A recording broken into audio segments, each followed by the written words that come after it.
lase liyamnika indawo yokulala lapha ngaphandle lathi lizwa India ntambama lezwe eshumpuka amayekisa ethi lala nathi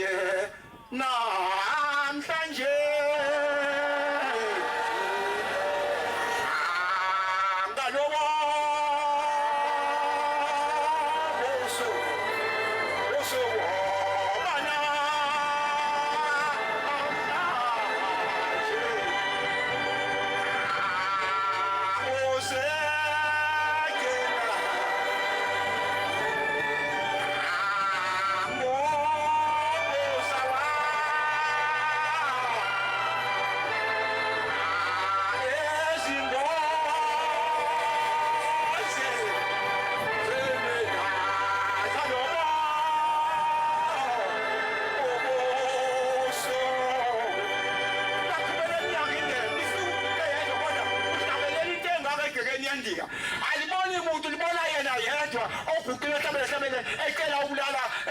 Sezulwini wahlabelela ozwathandaza waqeda walala wathi mayibusindi wathi hayi bengicela ukulala kuNkulunkulu lamiyeka India walala kwathi ekuseni ngo4 yasho into kwanhliziyo yathi vukana athi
laphuma la ubaleka la ushiya lo muzi kuze kube khona ukuphakama nje lapha kwakuumuzi weNdiya owathathwa inkosi umkani wendlela bantwana sihlele ezulwini ngalo Shembe wethu kuze kuzovela lokuNazaretha obuhle kangaka njena base kuyabonakala ukuthi iyakhula indaba yalensizwa kuyabonakala kwase kuthi uShembe kabulawe kwahlangana abefundisi baye bezinkonzo ukuthi uShembe kabulawe bavumelana kwafanele uzobeka Nhloboni bakhamaqhinga kwabona hayi angashawa ngobesibabu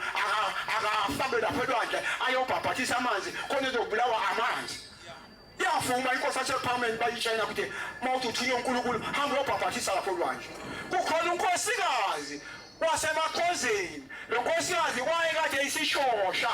ehamba ngamadolo idadlala umuntu nentombazane ekhaya emakhosini waseyikhulelisa lengane yaseyiyaxoshwa phansi komzumba abengavunyeli umuntu akhulele ekhaya iyaxoshwa lengane ihamba ngamadolo nezandla mayixoshiwe lentombazane yamlandela lo muntu usebalekile uhlala la emsizini yamlandela lentombi yafika yamthola lentombazane ehamba ngamadolo ngezandla ithi ke lentombazane nkosikazi ngangithanda ufishi kakhulu abantu balapha bengihleka bethi ngidla inyoka bengawuvuma ufishi lo ohlala emakopini uthi sengize ngafunda lenhlamba ngethuka uthi wathezwa njengoba kuthiwa uShembe akayobhabhathisa olwandle uthi wenza kwehla abantu ebhilishini bethi hey so wesibona uzobhabhatha kanjani emanzini bathi abanye hayi siyobona isimangaliso uthi bayehla abantu bayagijima uthi nami ngaba nesifiso sokuthi angiye lapho olwandle leyo bhabhathisa khona lo muntu nje uyibona uthi wabe sebiza ulisho ngoba beseduzane mawehla ebridge lomgwaqo kwakunebridge elathuma ngaphesha komfula ngani kwephi kwalayini elaliwele umalwele bola abantu basemngeni leli bridge lalinamluka lehlele ngasemsizini laphansi kwakhona ithilo mlendiya uNkosikazi hayibo laba abantu bekhuluma ukuthi wasekufika umuntu ayikhona angiye nami lapho olwandle uthi waqasha ulisho uthi wamthatha wathi uthi Nkosikazi wathi afika lapho olwandle hawo akumuntu bazobona isimangaliso ukuthi lo muntu uzobhabhathisa kanjani olwandle uthi wathi iyabheka akimboni yoba ngiyaba ngezandla uthi bheka ngaphansi kwemleze yabantu akimboni lo muntu uthi wathezwa kwezwa kuthiwa nangu ephuma ehlathini yaphuma into bayekisa yaphuma into kamayekisa yaqonda ulwandle yathi mayifika ogwini lapha lolwandle yema yakhuluma nalo ulwandle yakhuluma nalo ulwandle yakhuluma nalo ulwandle yakhuluma nalo ulwandle yase iyangena phakathi emanzini uthi yathi mayingena amanzi eshalo esinqeni base bethe amaphoyisa lawa akeme wathi wangema waqhubeka wabheka phambili wathi amanzi mayila ephansi kwesifuba wasefika sema khona esekhuluma nolwandle lakuthiwa uDokotela Dalithi baliza ngolaka ulwandle athi ngesandla uthi lothi lehle ilanga seluthalalale selihamba luthi ithalala ulwandle luqondile lungasezi ngolaka uthi wahloma ubhoko lwakhe wakhuluma nolwandle wathi ayibiza le isizwe eyiphendukileyo kokuthi azize phela ibhabhatise bangavuma abantu wathi ababiza laba esebephendukile bangavuma abantu uthi wasephuma lonkosikazi emanzini washiya ubhoko lwakhe wafobamba insizwe ezimbili wafika wayifaka emanzini zabhabhathiswa le insizwa uthi babe sebeyingenela abantu uthi wababhabhathisa abantu uthi nami ngathanda ngingakhethanga Nkosi kaShembe uthi ngathanda nami lokho apha ngizohamba kanjani ngoba ngiyaba ngamadolo ngezandla amanzi ashaya le mlomweni ume ngizohamba kanjani ngiya kulo muntu uthi kanti uyangibona umntakanhliziyo uthi wabhabhathisa waze waqeda wathi shi uthi wasephuma emanzini wafika ngibamba uthi bheka inyawo zami zishwabe nezenzi nje angikwazi ukubesa siqondile uthi ngiyantanta ngibongibamba wangena nami wathi mayefika obhokweni lapha methi uyaphenduka kokwabhekela ngizofika sophuma ngakhona uthi awu ngithatha amanzi uthi angithatha amanzi uthi angithatha amanzi angithatha ngangaze emhlabeni naye wangangibona uthi ngiyangalaphi ngiliphila ngikhona uthi wasulela nje wema uthi wathezwa wezethitha ngekhanda phansi ehlabathini khona phakathi emanzini uthi wathezwa wezethitha ngeinyawo zakhe zona lezi eyishwabeni uthi wagquma kakhulu yakhuma le nyama ebeyibamba umsipha yadabuka waphuma segijima saba ngeinyawo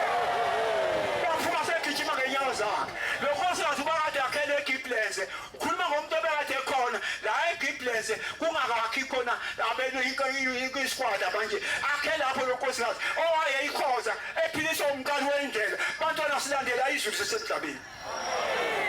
asemthande lo nkulunkulu le ntombi kaHadebe eyadala embali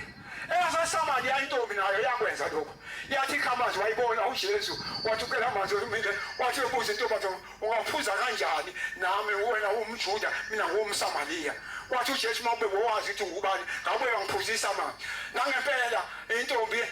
mawuphuza ngoba sitsha siphethe yathi mayizwa lo nto ukuthi hayibo umuntu wasezulwini yaphinda yawutshela amaSamariya aphenduka amkhetha uJesu nathi namhlanje wathi mayiphuma umntakabayekisa eza kulo mhlaba ekhethwe khona incwadi Mateyu 21 ukhethwa kaShembe la kule mina Mateyu 21 verse 43 ngithi kini niyakwaphucwa umbuso kaThixo unikwe isizwe esiveza izithelo zawo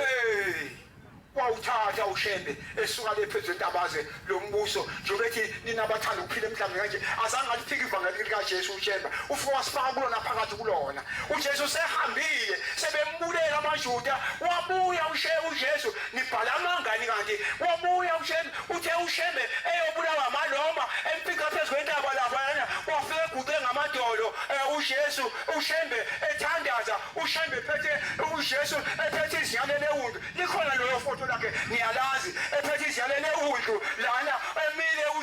uJesu ngeinyawo zakhe ekhuluma noShembe othi ngilapha Nkosi yami khuluma Nkosi yami izinceku yakho izwe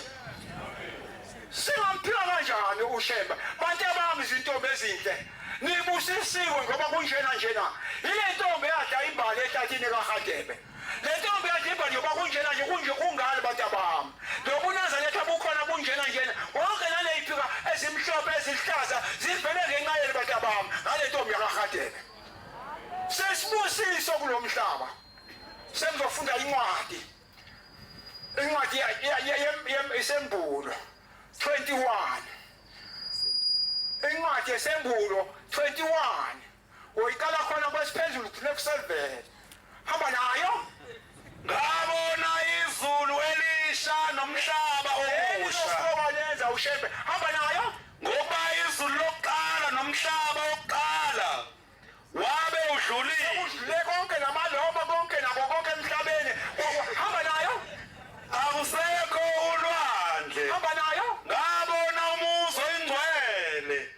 iJerusalema elisha hamba nayo wehla ezulwini kuThixo hamba nayo ulungisiwe njengomakoti ehlobele indoda yakhe hamba nayo ngezwe izwi elikhulu livela ezulwini lithi bheka uthende kaThixo ukhona kubani yini neseli nayo mawuphika hamba nayo uyakuhlala nabo hamba nayo babe abantu bakhe hamba nayo yena abe uThixo Jehova wabo hamba nayo uThixo uyakuzesula izinyembezi emehlweni abo hamba nayo akusayi kuba khona ukufa 24 ezansi khona lapho 24 ezansi khona lapho hamba nayo izizwe ziyakuhamba ngokukhanya kwawo awuziboni zingakanani amakhosi omhlaba yini neseli ngaphambi kwethu ayakuzisa ubukhosi babo yini neseli ngaphambi uyayiphika uyaliphika lezulu elisha sihleli kulana bantu abami aniliboni ngani lezulu sihlele ezulwini elisha thina sonke njengoba sila ekhaya ngizokutshela kokuthi lezulu likaShembe lisebenza kanjani ngumsebenzi wezandla zikaShembe kodwa ngifundanga angiyanga nasesikoleni angazi angazi lutho kodwa ngumsebenzi walezulu likaShembe awuzalithanda ngokulizwa